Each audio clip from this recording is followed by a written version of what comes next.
diutangi jenengan itu ora li hajatin syariah. Kalau utang karena anak sakit, mertua sakit, orang tua sakit, pasti Allah mau. Dan mesti utang yang karena nafsu. Mesti hukumannya delalah nyaur, delalah jatuh, delalah. Diutangi orang Indonesia lucu. Utang itu berdasar konco yang diutang. Jadi misalnya gini, saya ini akrab sama Pak Zarkasi mulai kecil. Terkenal dia orang kaya. Mestinya saya ini orang miskin, kebutuhan saya utang itu untuk beras dan sembako. Mestinya utangnya kan 1 juta. Ini belum di konco suge, eman di konco suge belum utang 1 juta. Akhirnya utangku 100 juta.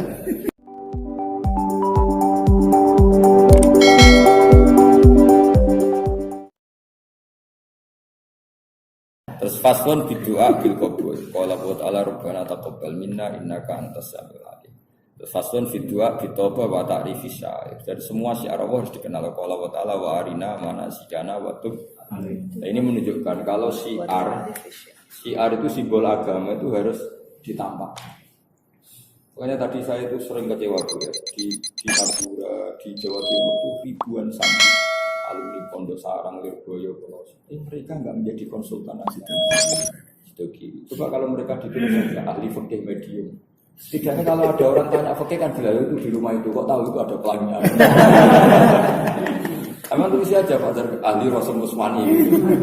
Karena kalau nggak coba kita tahu bedan karena tulisan kan, tahu toko juga karena tulisan, ahli gigi ya karena tulisan. Andaikan itu semua alumni itu mau menulis itu kelihatan mungkin jutaan ya tulisan itu. Akhirnya masyarakat itu gampang kali ditanya fikih sama itu. Tapi ya yang jujur tadi kalau medium aja medium. Kenapa dulu budaya kita jadi begini? Mungkin dulu karena tawaduknya itu kali ya. Tidak juga kalau bab itu ya sebetulnya kalau pondok-pondok kan sebenarnya mulai dulu ada pelangnya. Dulu sunan-sunan itu menamakan diri Kasultanan. Dulu Wali Songo itu malah kalau menamakan dirinya itu Sultan, padahal tidak Sultan. Ya Sultan fin ilm ini ya saya Izzuddin ini gelarnya sudah Sultan. Ulama dulu tuh keren. Abdul Qadir juga gelarnya Sultan. Oh iya. Tapi yang lebih gelar kan orang lain. Ya, enggak. Loh, beliau kan ini kan anak Bakhrul bila Safil anak Rubut. Beliau sendiri yang pertama maklumatkan itu. Tapi tadi menurut saya yang dengan saja.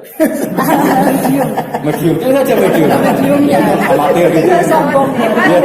Sombong. Iya. Betul kan? Aku pakai putih. Itu di situ. Saya mendek. Soalnya Fathul Qorib tok. Itu aja gak hatam ya. Paling ngeroy babu budi ya.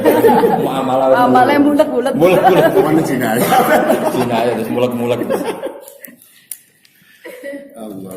Saya ini ajak saja tak cari contoh yang lain ya. Nanti.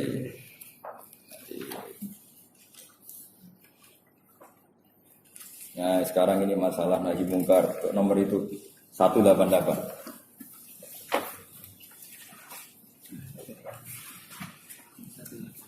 Ya 188. Faslun fil ghairah alal haram atau alal hurum. Kita ketemu ya. Okay. Kalau kiai baca yang benar itu sebenarnya ghairah, tapi kalau bahasa Indonesia jadi apa? Ghairah. Karena begini, kenapa saya bilang yang benar itu ghairah ini? Ini terutama untuk Ustaz Rafa, Ustaz ya. Masdar itu aslul mustaqot. Jika masdar itu enggak kena iklal. Jadi harokat munasabat atau iklal itu hanya untuk selain apa? Masdar. Kalau masdar enggak usah. Makanya tetap faza yafuzu fauzan apa? Faza yafuzu fauzan padahal ada wawu. Harusnya kan fuzan. Saro yasiru ya tetap sayron, enggak boleh dibaca siron meskipun ada ya. Karena masdar itu aslul mustaqot sehingga enggak kena apa? Iklal. Makanya Simai. Iya, selain simai ya memang dia enggak kena iklal. Nah, mestinya kan ada harokat munasabah. Tapi kalau masdar enggak kena. Makanya tetap faza yafuzu fauzan, khaufa yakhufu khaufan. Nah, kalau yang memang fu'lan, ya memang tola ya tulan, bukan karena apa-apa ya memang fazanya fu'lan. Nah, makanya ghoro ya ghairah karena tidak berubah di munasabah jadi ghirah. Bahasa Arabnya loh ya, kecuali sudah jadi bahasa Indonesia memang jadi ghirah. Lah ghairah itu maknanya perasaan tersinggung ketika ada keharaman. Jadi itu untuk menjaga kehormatan. Tapi bukan karena terus kita anarkis, tidak itu menjaga apa? Kehormatan. Saya baca. Laisa alal hurum mengatasi barang-barang sing terhormat. Sebenarnya makna haram itu bukan haram. Kalau orang Jawa itu kan ada konsensus ya, bilang haram itu sesuatu yang enggak boleh. Sebenarnya kalau orang Arab itu kebalikan Mas Arkasi. Orang Arab bilang haram itu sesuatu yang mulia. Makanya bilang haromen itu kan Masjidil Haram. Orang Jawa bilang haram. Jadi sebetulnya misalnya pidato gini itu benar. Wabil khusus Dr. Zarkasi Al-Muharram itu boleh. Al-Muharram. Aku orang kejadian itu. Kayak hewan tertentu saja. Karena ya itu haramul Makkah, haramul Madinah. Fikih oriented masyarakatnya, haram lawan kata halal. Ya, jadi kalau bahasa di Quran itu tidak mesti.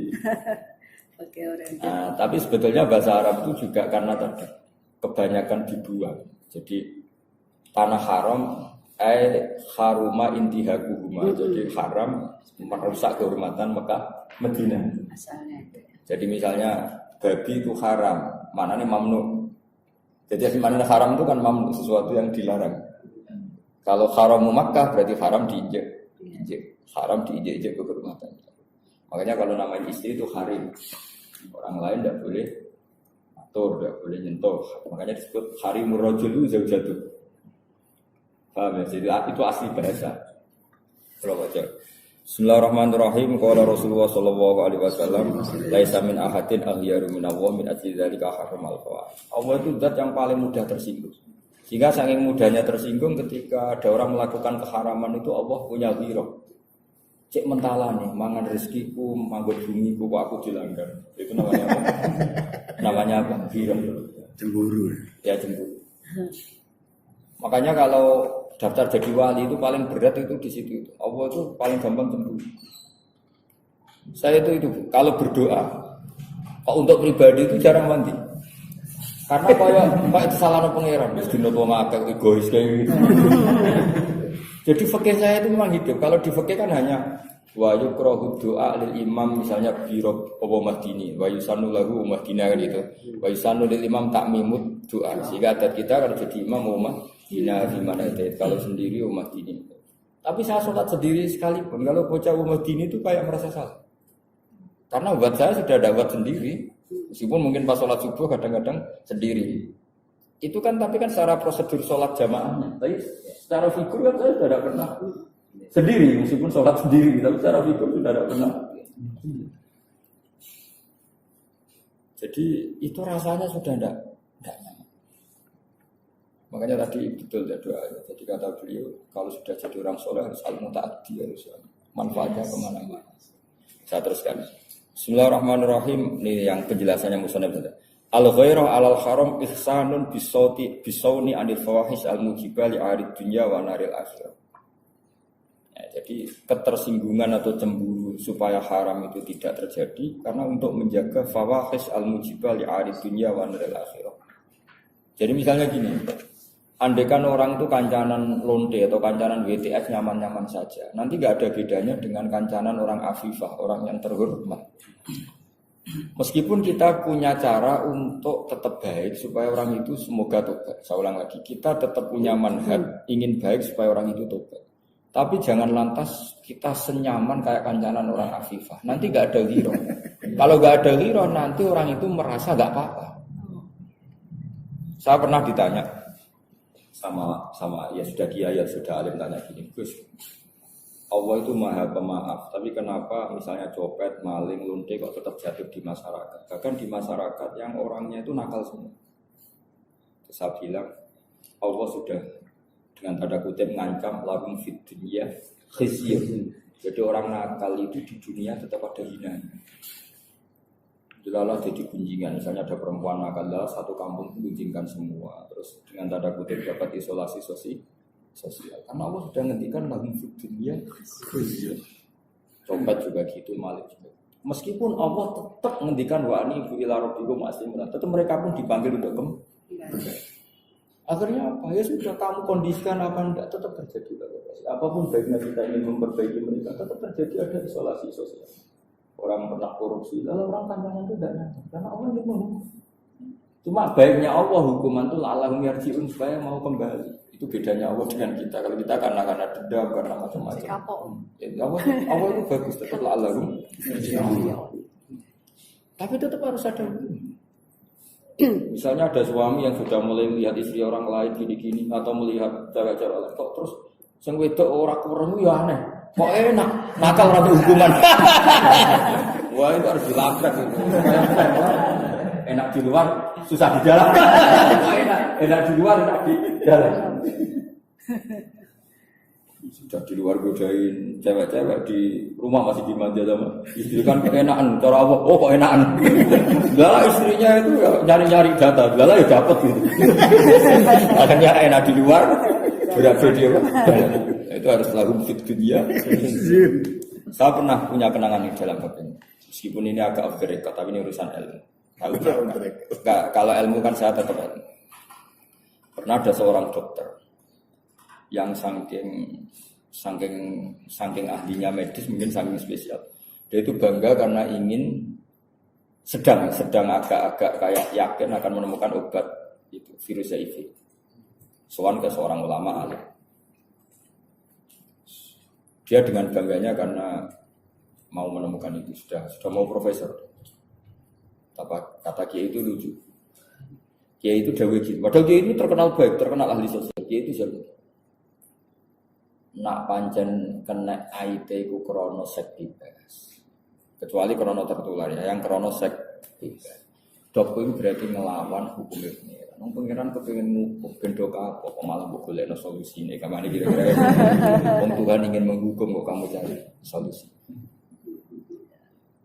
Jadi Allah tetap nggak bisa. Jadi kamu para ahli medis itu jangan malah tertantang obati virus HIV yang karena fisik loh ya, bukan karena ketularan. Karena kalau tertantang itu artinya akan tertantang melawan semua tuh. Allah ingin hukum kok. Tapi tetap Allah ingin nyala alam yarjiun ya, jangan salah paham. Allah itu beda dengan orang-orang ekstremis. Kalau hukum itu ingin supaya orang itu kembali, bukan hukum yang karena kebencian. Itu kan sama seperti gini Mas Zarkasi. Saya berkali-kali disuani orang. Biasa lagi ya kan disuani problem-problem utangnya wakai. Mesti tak jawab gini. Mesti utangnya jenengan itu orang hajatin syariah. Kalau utang karena anak sakit, mertua sakit, orang tua sakit, pasti Allah yang nyaut bantu. Tapi mesti utang yang karena nafsu. Mesti hukumannya delalah nyaut, delalah jatuh, delalah.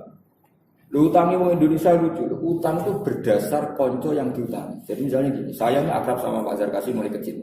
Terkenal dia orang kaya.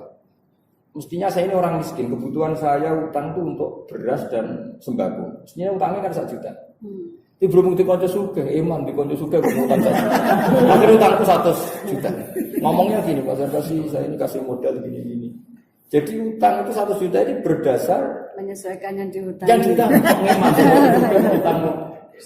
Nah utang seperti ini aku yakin Allah akan menghukum lala resonya. Mazhar kasih teman akrab ya terus putus. Kalau utang karena hajatin syariah apa? Hajatin anak saya sakit, kelas orang miskin misalnya harus puskesmas utang 1 juta. Itu pasti Allah yang tahu. Atau kalau Mas kasih yang naga itu pengiran malah nyalano sing utangi.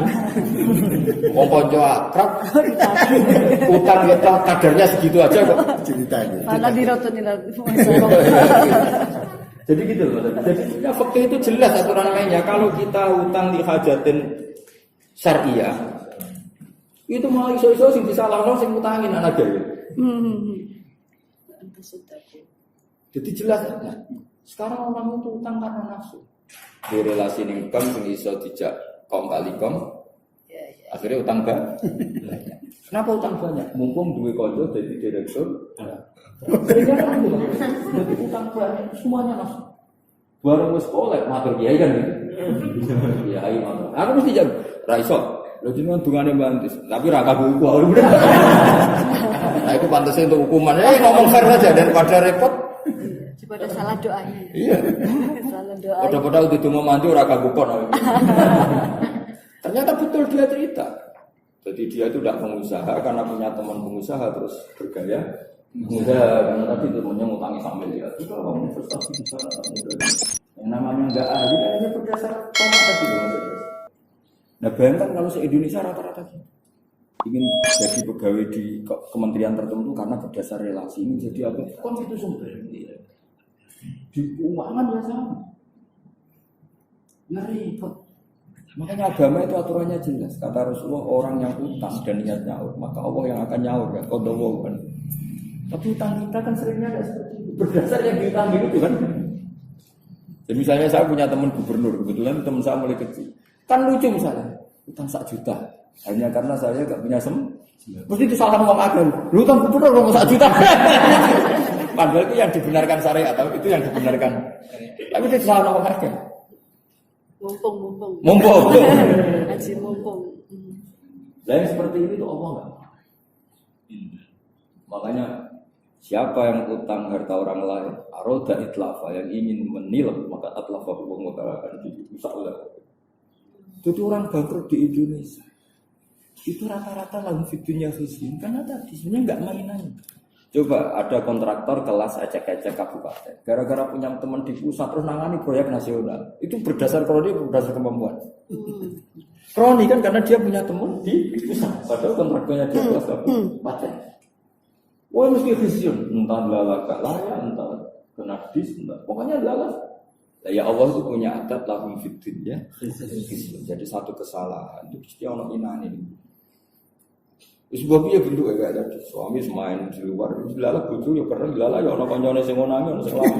Karena Allah tidak ingin enak di luar, enak. Jadi harus berhati-hatilah. Gak ada enak di luar. Begitu lagu itu dia bisa. Makanya sahiran dari Allah itu satu. Allah itu zat yang paling bisa memanage. Allah itu mengharamkan orang ngerasani.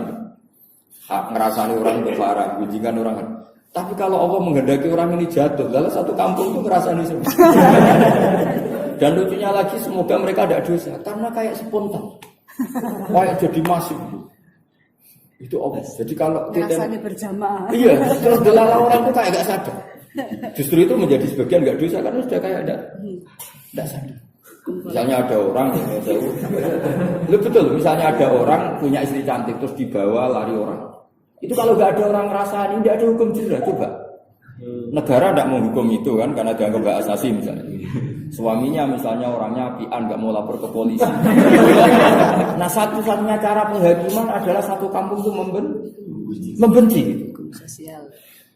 Lagi satu baca kalmanya tadi supaya kita ada haki tapi sudah jadi apa? Saya akan baca lahum fid dunya khizyun itu nangis saya.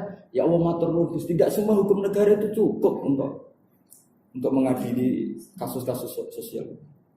Yang saya cukup hukum sosial. Ternyata Allah sudah bikin hukuman lahum fid dunya.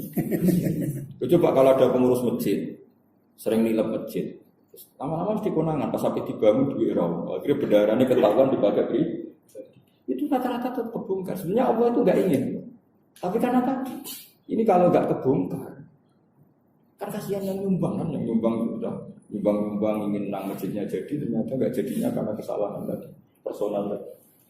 Itu kalau nanti iftidah konangan orang tuanya, ya ayatnya tadi lahum fid dunya. Sebenarnya panitia juga nggak ingin bongkar, cuma wayah dibangun sekarang ada uang berapa ternyata udaranya rawani. Nah, ternyata kira konangan memang ternyata kepakai. Saya bayangkan kalau tidak ada lahum fid dunya khizyun, wah maksiat malah. Coba negara tidak cukup untuk nangan. Tapi kalau sanksi sosial, misalnya ada mubalek saja, narik berlebihan, pasti tahu ya dia diri masyarakat. Karena masyarakat meskipun tidak tahu ikhlas itu apa, tetap inginnya kiai itu ya yang ikhlas. Jadi kalau sudah mulai narik yang nggak wajar.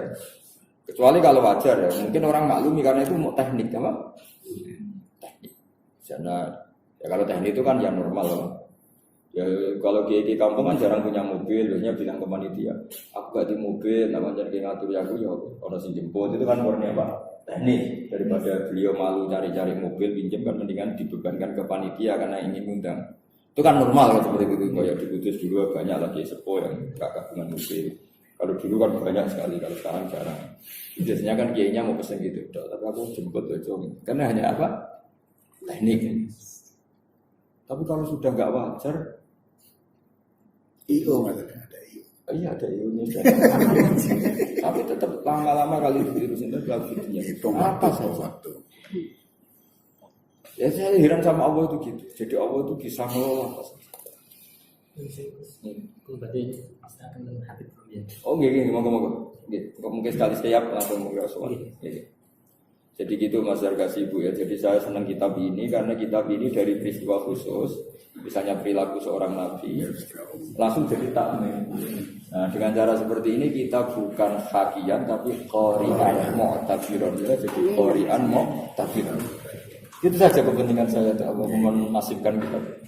Jadi enak itu, jadi kayak tadi kalau dibabkan bab amal sing qasir sama mutaati, doa sing qasir sama mutaati. Ternyata orang-orang soleh dulu domo tidak hanya untuk dirinya, wa min dzurriyyatina ummatan muslimatan. Nah kata dzurriyyah itu apa? Kata pengganti keberlangsungan. Jadi bukan dzurriyyah saja, tapi ya keberlangsungan umat ini harus tambah baik. Hadis napa kok idani al-mutaati Abdul Qasim. Oh kaidah. Ya kan sama, semangatnya sama seperti itu. Itu di asbah itu ada. Al-mutaati al-ibadah al-mutaatiyah khairun minal ibadah al-qasir. Ada yang sing al-mutaati khairun minal qasir. Ini saya unek bawa naik barang tanglet. Yo lah kadung ngomong roh. Muni wis nak menawi bareng kan. Langsung di luar konteks. Iya. Kanjenengan sering ngendikaken urusan bab sanad. Iya. Kok menawi jenengan kagungan sanad Quran sing lan melewati Mbah Wali Songo. Oh kalau di Indonesia itu ya lewat Wali Songo tapi yang Quran akhwal. Kalau Quran qiraah tidak mungkin karena dulu beliau itu tidak sempat ngaji Quran kayak dulu kan nggak mungkin lah dalam kondisi perang, kondisi yang nggak stabil. Itu nggak mungkin. Meskipun saya punya Qurannya Wali Songo yang masih tulisan pokok. Oke, maksud kaitannya dengan sanad sing sama. Oh tidak mungkin. Nggak mungkin. Secara teori tidak. Karena tadi saya nggak bayangkan kalau beliau itu sempat baca Quran kober awalnya tetapi pada satu Kata laki kan jangan sering ngendikan. iya tapi mesti nggak kalau yang nggak Songo setahu saya nggak ada sanadnya Mbak Arwani saya lihat nggak ada sanad bapak saya nggak ada. Kan langsung terus foto dengan Arab atau enggak sih? Iya karena nggak mungkin kondisi saat itu. Kondisinya. Jadi mereka punya kepedulian Quran tapi secara akhwal, seorang lagi secara akhwal. Karena nggak mungkin. Abdul bin Mas'ud yang pada akhirnya sampai Rasulullah aja mulafak. Beliau kenangannya sab'ina suratan. Padahal Quran itu 114. Karena nggak mungkin. Teorinya gampang saja. Ashabu Rasulillah periode Medina tentu tidak tahu surat Makkiyah. Yang Makkiyah nggak tahu Makkiyah. Jadi sebetulnya sanad di Quran itu mulafak semua. Mulafak itu tambal-tambalan. Makanya Asim dari Abdurrahman Abdillah Habib Abdurrahman As-Sulami itu langsung nyebut Ali, Utsman, Zaid bin Sabit karena satu orang tidak cukup. Jadi satu orang tidak cukup. Atau satu orang misalnya Al-Jami' li Kitabillah, kamunya yang nggak cukup, dia hanya ngajar kamu pas 3 juz lainnya sama kiai lain. Dan saat itu perang dan ribet lah kondisinya. Jalanan lah kan. Ya berduaan karangnya kan. Jadi ini gue mengajarkan. Saya sering bilang sanad itu nggak apa-apa mulafak. Karena kalau nggak mulafak nggak. Taruh saja misalnya Mbah Mun sekalipun misalnya akan ngaji Ikhya. Kadang 2 tahun, saya milih dia wafat diteruskan anaknya. Kadang santri ini dapatnya ya 2 kiai, 3 kiai. Saya beberapa kali pas bapak wafat masih punya santri. Itu banyak 115 sama bapak, terusannya khatamnya sama saya. Santri-santrinya bapak. Ya bayangkan itu zaman Rasulullah. Bagaimana mungkin satu sahabat khatam kepada Nabi sementara menangi Nabi muksanaten misalnya ya. Atau aslama terus Nabi wafat. Saja sama Al-Farisi, Abu Hurairah, anak selama tahun sekian Hijriah. Kan nggak mungkin ilmunya sesempurna Abu Bakar ya. Aslama awalan nubuwah. Jadi kalau sanad ke satu orang kayak secara teori itu ya, secara teori itu nggak mungkin. Namanya mulafak-mulafak gabung-gabung itu tidak. Tapi tetap akhirnya sempurna karena itu memang dikumpulkan oleh Zaid bin Sabit itu dikumpulkan. Makanya jamul Quran sudah benar yang jamu itu Abu Bakar karena Abu Bakar itu satu-satunya sahabat yang sempurna. Dia aslama awal nubuwah. Nah sebetulnya termasuk itu Sayyidina Ali tapi terlalu kecil. Sehingga jamul Quran sudah benar riwayat Bukhari jamul Quran sebenarnya bukan Utsman tapi Abu Bakar. Karena dia paling otentik, menangi awalan nubuwah. Dan nggak pernah ingkar. Makanya kata Rasulullah, saya tidak pernah mendawai seseorang kecuali ada nabak, illa Abu Bakrin gitu juga. Kan tidak pernah alami problem Nabi. Kami Nabi pertama cerita kalau beliau Nabi, langsung amanah Nabi wasodaqoh itu hanya Abu Bakar. Sebenarnya termasuk itu Ali tapi itu kecil. Termasuk itu lagi dia Khadijah, bahkan dia iman ke bulan buah. Umur Khadijah umur 40, Nabi 25 itu dia mau nikah karena sudah ngerti ini calon Nabi. Kayak dengan ini calon orang prospek. Kalau enggak di prospek. Tahu. Terus kok tahu. Nah, jadi semua tarikh sepakat sampai Khadijah kirim Maisarah karena ini calon Nabi. Artinya kalau fair-fairan, awaluman amanah mutlakon sebenarnya Khadijah. Cuma terus ada hukum adab, maksudnya awaluman amanah minar rijal Abu Bakar wa minan nisa Khadijah wa minas sibyan Ali, itu kan kompromi supaya orang itu merasa awal semua. Bisa bikin awal. Nah, sebetulnya kalau awaluman amanah mutlakon itu menangnya harusnya Khadijah. Logikanya gampang. Pertama yang diceritain Nabi ketemu Jibril itu Khadijah, bukan Abu Bakar. Jenenge bojo. Logikanya mutlakon ya. Tapi ulama dulu punya adab seperti minar rijal, minan nisa, minas sibyan. Dulu sudah ada kearifan, ilmu pun diarif-arifkan. Ilmu kan tidak perlu begitu. Tapi ya ini kan etika. Sebenarnya kan, iya kalau verbalan jelas Khadijah. Yang pertama Nabi cerita dasiruni, zamiluni, dan itu Khadijah. Dan ketika Nabi lakot khasyitu ala nafsi, saya khawatir ini. Sudah kamu tenang saja, malah Khadijah sempurna. Ini saya nantikan lama. Khadijah memang sudah jadi Nabi atau karena ditunggu 15 tahun. Karena Nabi umur 25. Jadi Nabi yang umur 40, 15 tahun. Dari alamat yang didapatkan zaman Nabi Joko, orang Nabi. Ini bukan makan-makan. Aduh dinikahin. Sudah kadung nikah. Gak ada perkembangan. Jangan-jangan istri-istri kita yang mengevaluasi ini gimana ditunggu-tunggu. Tinggal berbagi lungo. Jadi Khadijah itu sempat ini kok jadi Nabi. Makanya pertama Nabi cerita ketemu Jibril itu, oh dia semuanya kan, si Nabi takut. Tanda-tanda. Ya andai kan awaluman amanah mutlakon, kayaknya menang Khadijah itu mutlakon lah ya, tanpa qayyid itu minan nisa, minar rijal, minas sibyan ya. Tapi kearifan guru-guru kita, gigi kita sudahlah tengah-tengah aja awal mana. Semuanya partai awal. Supaya tersebut awal semua. Iya, orang-orang keren ini biar awal semua. Iya, awal semua. Sebenarnya kalau mutlakon tuh kayaknya. Kalau disebut perempuan nanti laki-lakinya nggak terima.